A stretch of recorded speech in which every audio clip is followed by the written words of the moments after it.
کہ وہ پروردگار جو صمد اور بے نیاز ہے، بڑی قیمتی بات ہے۔ اس عبادت کا یا اس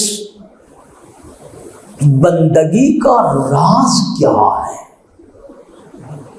اس کہہ رہا آؤ میری بارگاہ میں جھک جاؤ، آؤ میرا سجدہ کرو، راز و نیاز کرو، مناجات کرو، دعائیں مانگو، التجائیں کرو۔ توجہ فرمائیے گا، کبھی سوچا ہے اس کو آپ کی اپنی مرضی ہے، یہ تمہارا ذوق ہے، اس کو حکمت عبادت کہو یہ تمہارا ذوق، راز بندگی کہو یہ تمہارا ذوق، توجہ فلسفہ عبادت کہو یہ تمہاری ذوق۔ عجیب ہے، اسی آیت نے 2 لفظوں میں راز بندگی بیان فرمایا۔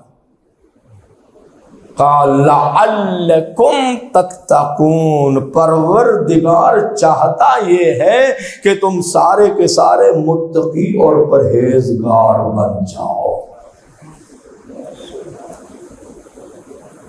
یہ ہے فلسفہ عبادت، کیا ہے؟ حصول تقوی، پرہیزگاری اور متقی ہو جانا، یہ بندگی کا راز ہے۔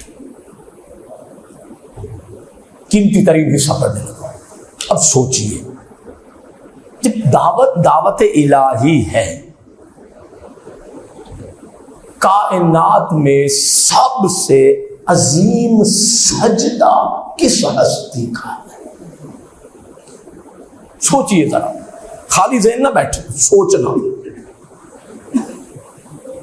جتنا میں نے تدبر کیا، میرے سامنے یہ آیا کہ کائنات میں جیسا سجدہ سید الانبیاء کا ہے ویسا کسی کا سجدہ نہیں، جو مناجات کا انداز امام الانبیاء کا ہے ویسا کسی کا بھی مناجات و اللہ سے راز و نیاز کا انداز نہیں ہے۔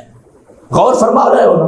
جس معیار اور معراج پر جا کر سرکار رسالت نے اللہ رب العزت کی عبادت کی، کوئی بھی اس معیار عبادت اور سجدہ تک نہیں پہنچ سکا۔ یہ بات آپ نے قبول فرما لی۔ دوسری بات ذرا قبول فرمانا، مزاج مل جائے تو کر لینا۔ اب ہر چیز ایک اثر رکھتی ہے، سجدے کا اثر، قرآن کا اثر، مناجات کا اثر، تمہارے طباع، تمہارے مزاج، تمہارے کردار پر ہر چیز کا اثر ہے۔ غور فرما رہے ہو؟ لیلۃ القدر کا اثر، خود تلاوت کا اثر۔ لیلۃ القدر کے بارے میں چلو آپ گزار چکے 23 کی، آگے بھی ہے ایک روایت کے مطابق، سرکار سید الانبیاء نے فرمایا من احیا لیلۃ القدر حول عنہ العذاب الى سنۃ القابلہ، جو